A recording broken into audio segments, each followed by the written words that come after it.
Y entramos a una parte muy bonita de la parashá, porque ya con los conceptos anteriores vamos a empezar a descifrar. El Zohar, al mismo tiempo que hace referencia a los órganos del cuerpo con Jacob y Esav, es decir, el corazón y el hígado, también nos está hablando simultáneamente de la relación que existe entre Yitzhak y Rebeca. Todo esto podemos juntarlo para entender el proceso de meditación. ¿Y por qué?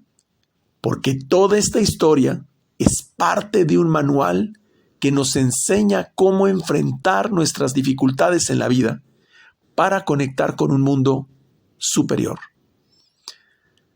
Todo esto es parte del proceso de meditación. Por un lado, todos nosotros somos un Yitzhak, donde por fuera somos un juez que continuamente está filtrando y ejerciendo juicio y misericordia sobre lo bueno y lo malo. Pero por dentro está el estudio de los secretos que nos revela la esencia de Abraham. Somos un Isaac por fuera, con el deseo de recibir la bendición del Creador. Por eso tenemos Geburá, porque es el deseo de recibir del Creador. Lo hacemos en la tefilá todos los días.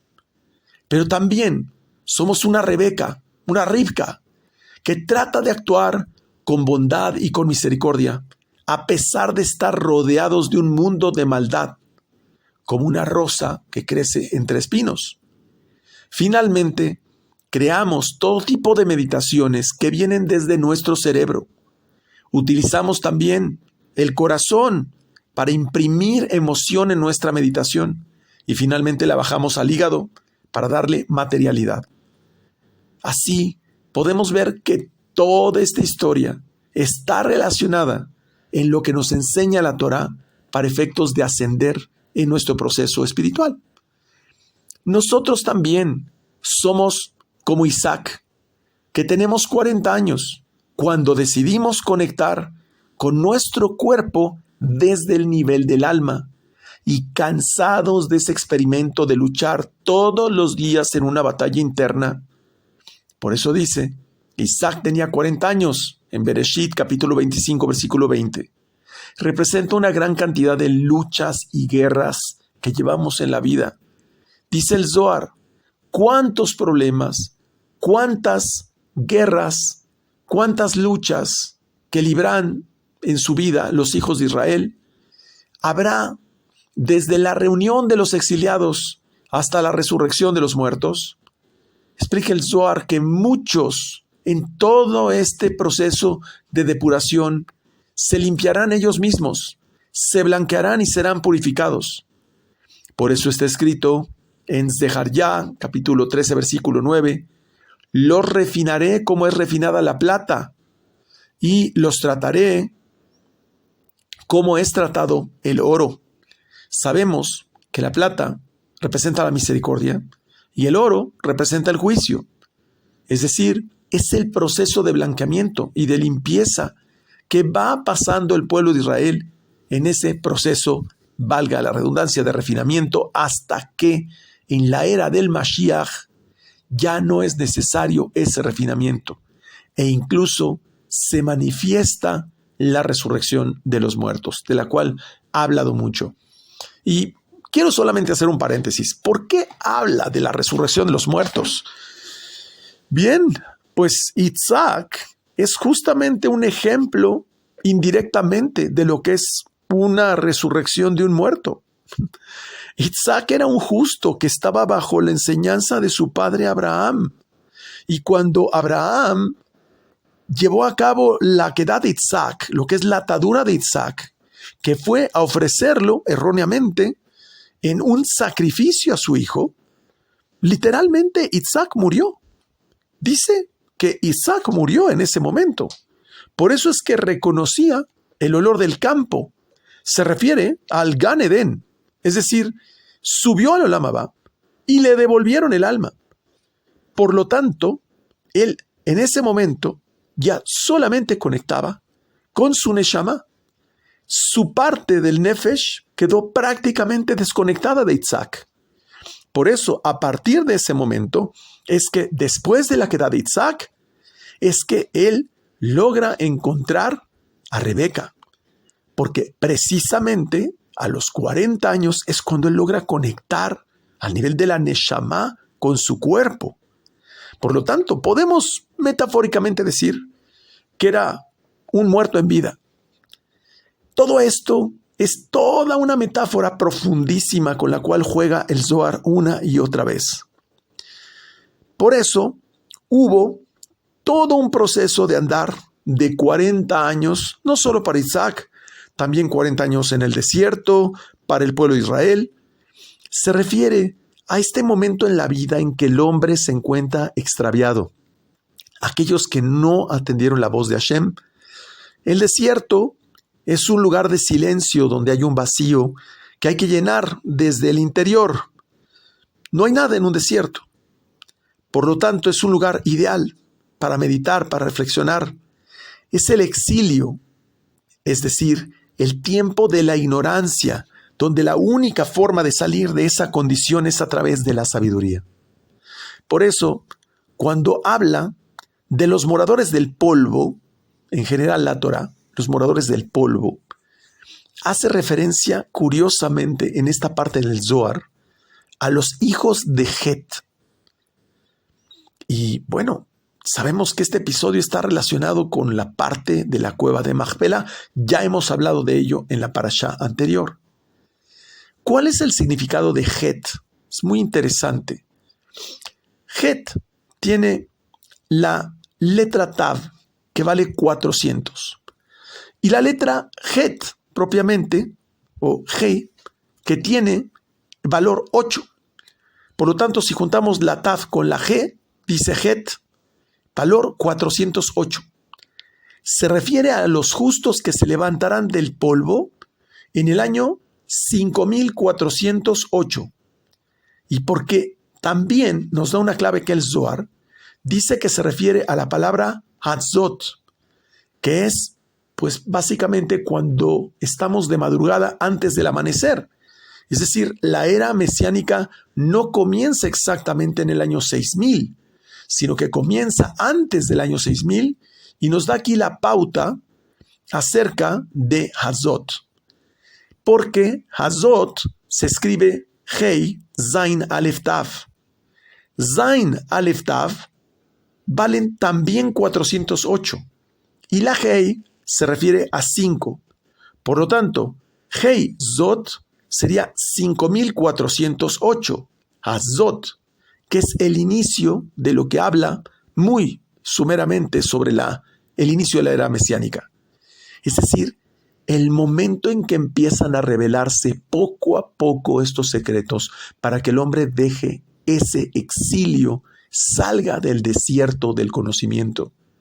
Pues es el mundo donde Akadosh Baruj Hu elimina la serpiente y por lo tanto también son eliminados todos los problemas del hombre. Esta sección del Zohar es un tratado un poco largo, sin embargo vale la pena entenderlo porque nos está explicando de que ahora justamente nos encontramos en todo el proceso de la era mesiánica, porque el proceso de redención es normalmente algo desconocido por los hombres. Y si bien existe un proceso de la redención a nivel general por el Mashiach, pregunta el Zohar, entonces, ¿por qué deseamos que la redención ocurra cada día? Todos los días deseamos la redención. La respuesta es porque existe un proceso de redención que también está basado en la teshuvá dentro de la persona. Es decir, cuando la persona rectifica sus acciones, también es redimida. ¿Y qué tiene que ver esto con la parashá? Que precisamente Isaac tenía 40 años cuando conoció a Rebeca.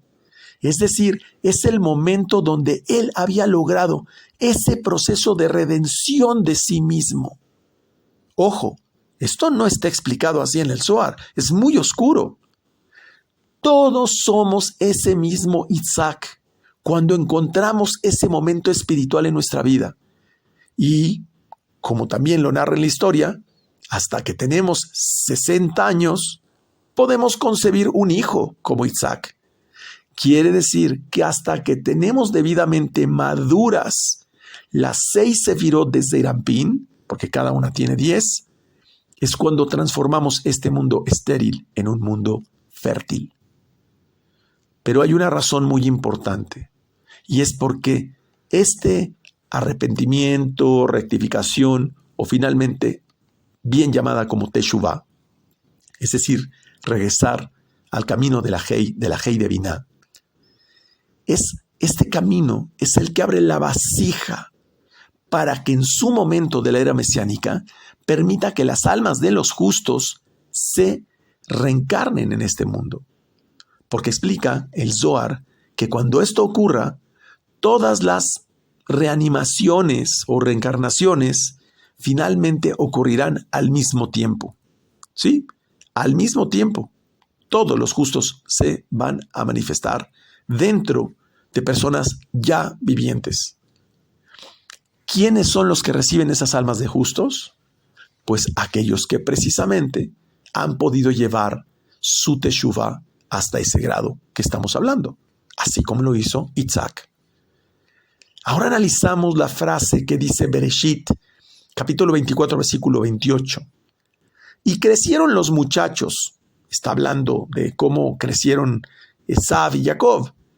Pero en realidad la palabra crecer se refiere a que se elevaron espiritualmente con el lado de Abraham, que es la clemencia, un hasid. Abraham les enseñaba los preceptos. Eso está implícito en la frase, porque lo conozco y sé que ordenará a sus hijos. La palabra sus de sus hijos utiliza la palabra en hebreo et, que significa que Jacob y Esav están incluidos entre sus hijos. Solo que Esav se corrompió hacia el camino de la idolatría. De hecho, explica el Zohar que cuando Rebeca pasaba por un sitio de idolatría, Esav luchaba por salir. Y cuando ella estaba haciendo buenas acciones o pasando por un lugar donde se hacían los preceptos de la Torá, Jacob se movía como si estuviera alegre. Cuando dice la Torá que Esav era un hombre de campo, esto es una frase muy fuerte, porque se refiere a que él le decía a su padre Isaac que iba al campo a orar, con lo cual lo engañaba. En realidad lo que hacía es que se iba a engañar a la gente y se descarriaba para rebelarse en contra de Hashem, del Kadosh Baruj Hu. Lo que hacía como hombre de campo significa que robaba y asesinaba a las personas. ¿Y cómo es que además engañaba a Isaac? A través de la boca de éste. Por eso le dice, le cazaba para que comiera. Es decir, aparentemente Esav era muy bueno con su padre, pero solamente para engañarlo. Pero entonces viene algo muy interesante. ¿Cómo podemos pensar que de este engaño fue que Isaac nunca se percató de la perversidad de Esav? La respuesta es muy interesante. Y es que la Shejina, la presencia divina, estaba con Isaac y no le informaba de esto para que al final todo ocurriera de la manera como sucedió, para que solamente Jacob recibiera la bendición de su padre. Por eso, cuando Jacob llegó con Isaac, le otorgó su bendición, porque vio en su mente que su hijo era digno de ser bendecido. Es decir, la Shejina estaba con Isaac. Si Jacob no hubiera estado ahí presente, la misma Shejina no hubiera permitido que Isaac le diera la bendición a Esav. Pero me gustaría dar aquí una contribución. Si leemos entre líneas, también nos damos cuenta que Rebeca no culpaba abiertamente a Esav de sus perversiones y las conocía perfectamente porque venía de Betuel y de Labán, que eran unos perversos, unos engañadores iguales. Isaac tampoco pudo darse cuenta de estos engaños para repudiar a Esaú. De ahí comprendemos que si lo hubieran hecho, si Rebeca e Isaac hubieran abiertamente expresado la perversidad de Esaú, posiblemente Esaú hubiera matado a Jacob, o finalmente hubieran peleado los dos. Por eso dice Rebeca, sería mucho perder a dos en un día.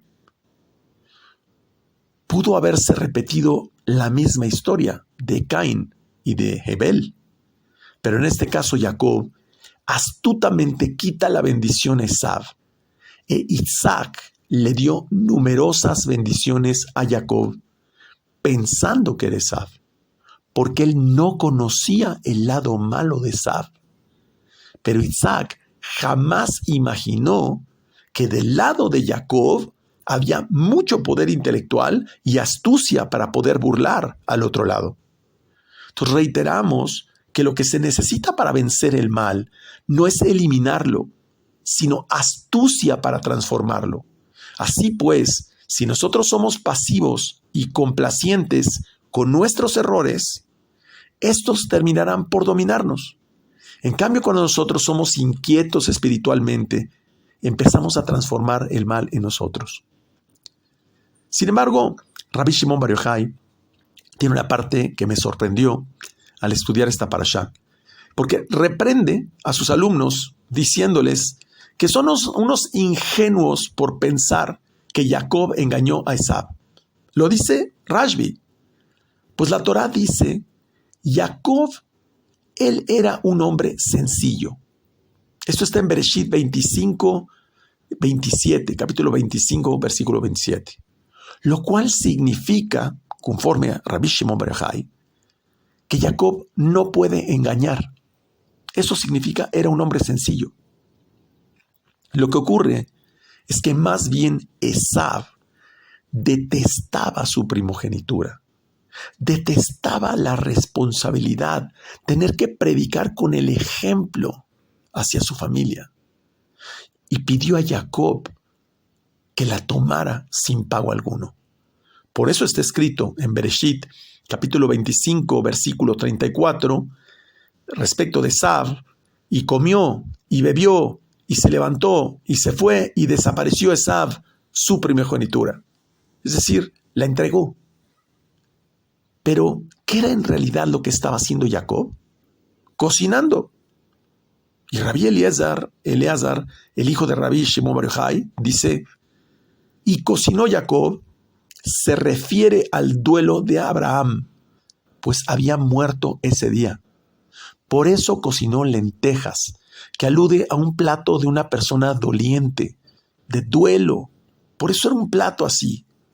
Pero entonces pregunta el Zohar, ¿por qué Isaac no fue el que cocinó sino Jacob?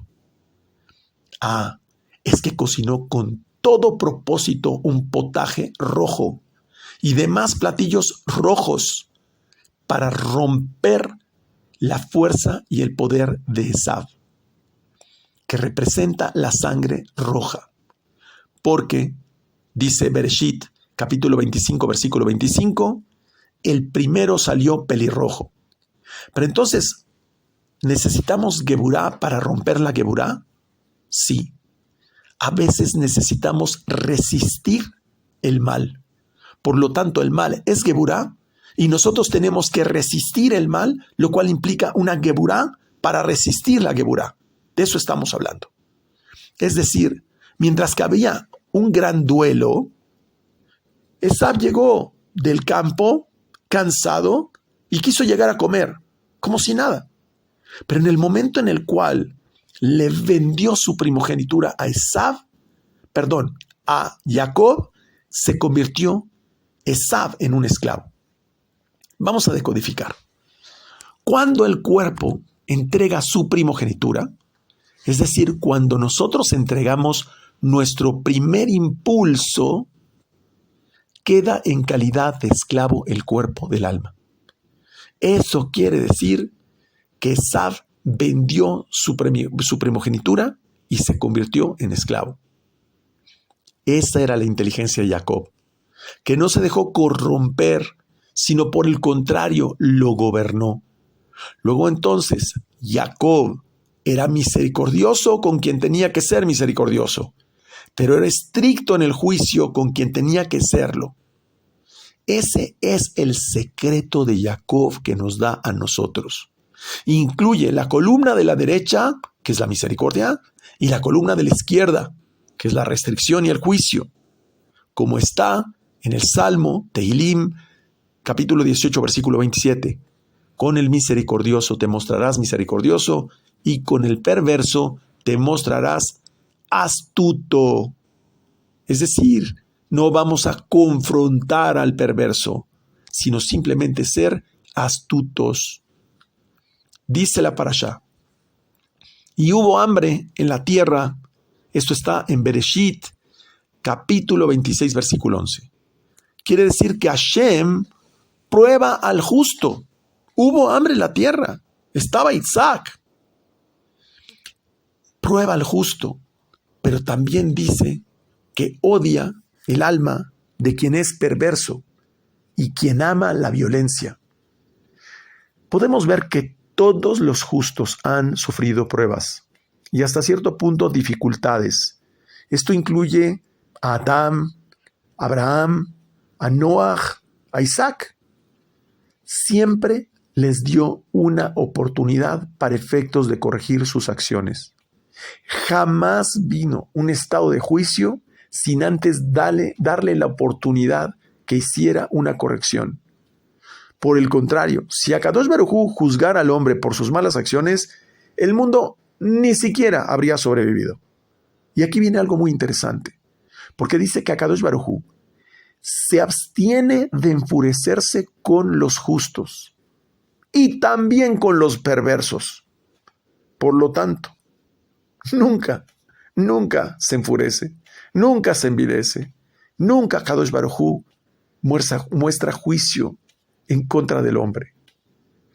Dice el Zohar que con los justos es muy tolerante, pero con los perversos lo es aún más, pues la mayor alegría que tiene el Creador es cuando los justos cambian, enmiendan su camino. Veamos el caso de Abraham, que resultó de la semilla de Teraj. Su padre era una idólatra y un perverso, y sin embargo, produjo buena simiente, buen origen, y tuvo buena porción en el mundo. De ahí nos damos cuenta que nunca podemos juzgar a una persona por sus acciones, porque siempre hay la posibilidad de hacer teshuvá. Pero entonces, ¿por qué muchas veces prueba a los justos? Si finalmente ellos no se van a desviar, ni a la derecha ni a la izquierda, dice el Zohar. El justo ya conoce sus caminos, normalmente está entregado a la Torá, al buen camino, está tratando siempre de vincularse al Creador, está pegado a la Shejiná. Entonces, ¿para qué tendría Kadosh Baruj Hu que estar probando a los justos? Suena como ocioso. Y responde, en resumen, es un proceso de crecimiento. Dice que es para darles mayor firmeza y darles confianza cuando ganan méritos a través de estas experiencias. Sin embargo, no deben temer nada. Al contrario, el justo simplemente tiene que ir y enfrentar el problema. El problema se hizo para enfrentarse, no para temer. Pero entonces, dice, ¿por qué a veces envía enfermedades?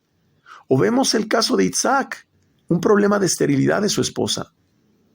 En realidad dice el Zohar que el Creador gusta de los justos, pero estas pruebas les hacen a ellos estar unidos con la Shejiná.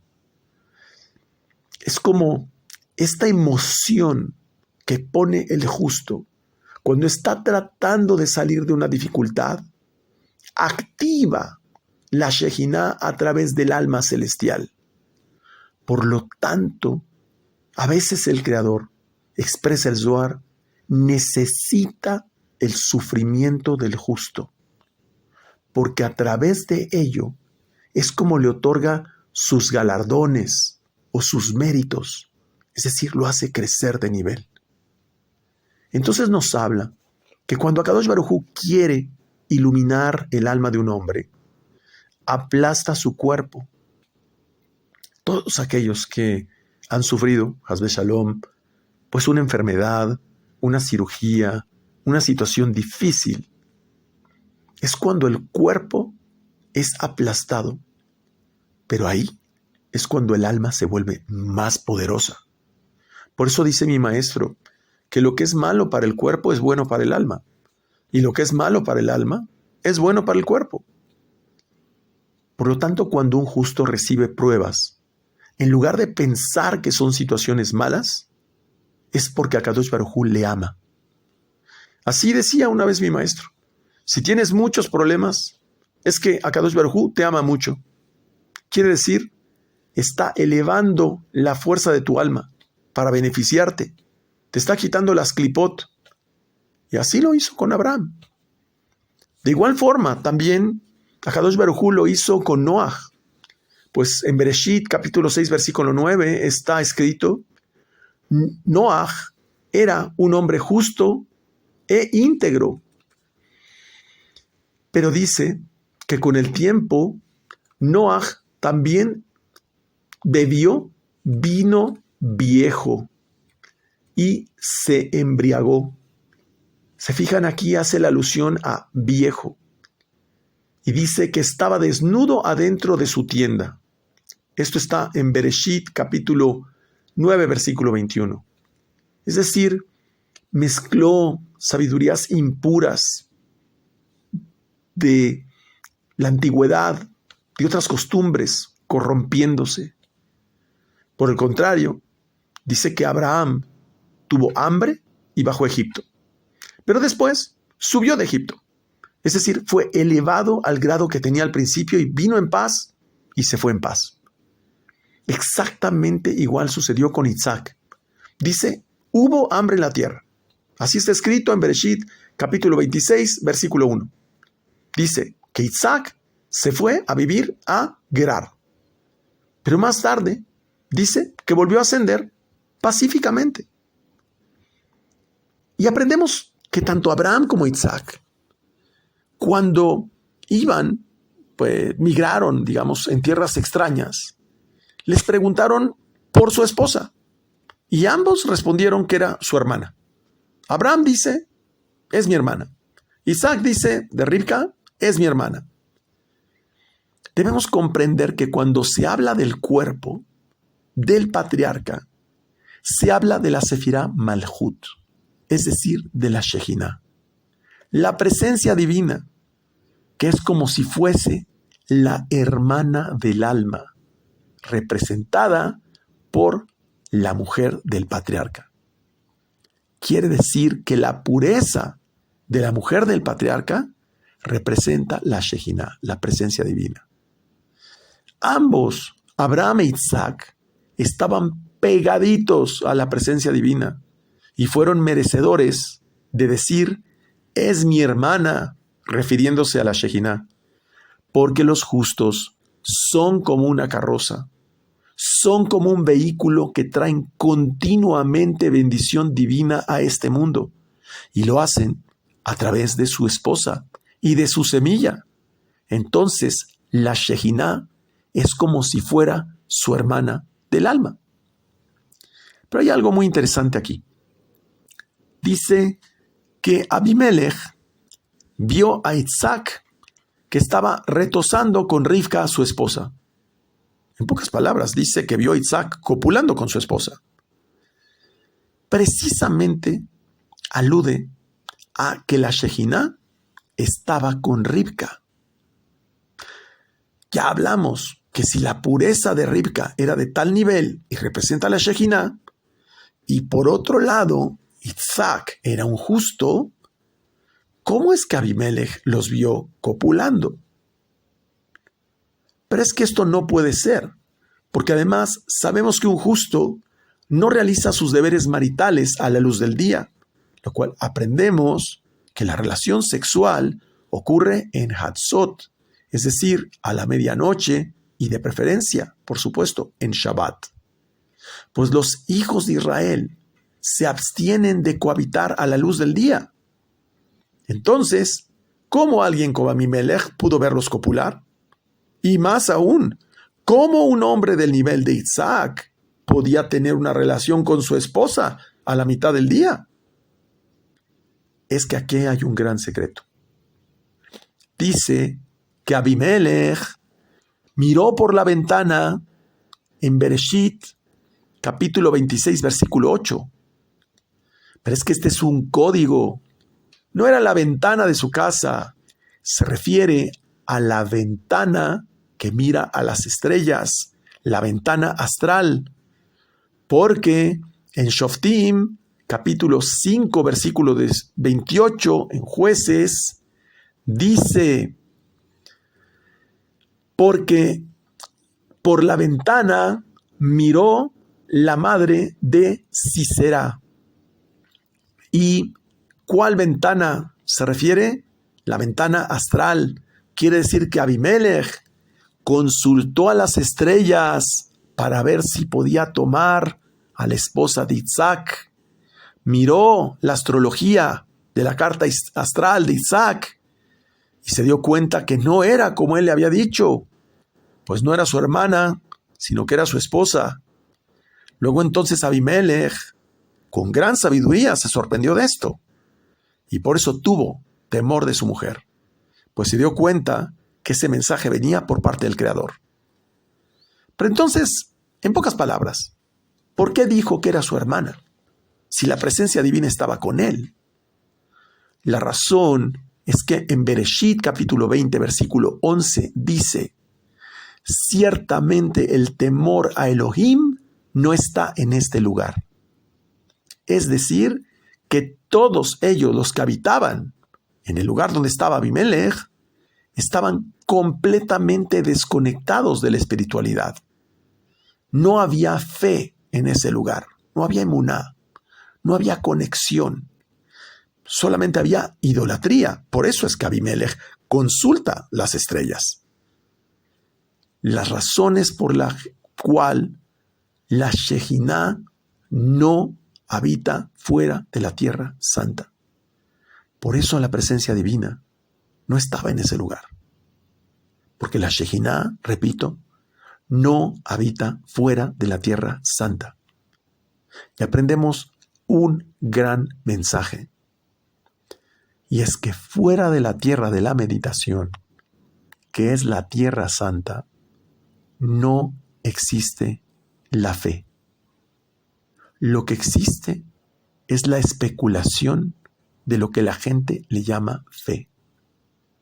Fe es certeza de que lo que has visto 1000 veces va a ocurrir. Por eso, aquel que medita, lo que visualiza, sabe que tarde o temprano va a ocurrir. Por esto, porque la presencia divina está en la Tierra Santa. La persona que se encuentra desconectada de la espiritualidad, como Abimelech, es alguien que teme la muerte en sus diferentes modalidades. Y de aquí comprendemos la importancia de lo que nos da este ejemplo donde Isaac estaba pegado a la Shejiná. Nada le podía ocurrir. Sin embargo, el que estaba desconectado de esa espiritualidad y conecta hacia la idolatría, temió la muerte al intentar acercarse hacia la esposa de Isaac. Como podemos ver, todo esto son una serie de códigos y metáforas muy aplicables para nuestra vida diaria, pero tenemos que comprender a profundidad cada una de las frases que viene en esta parashá.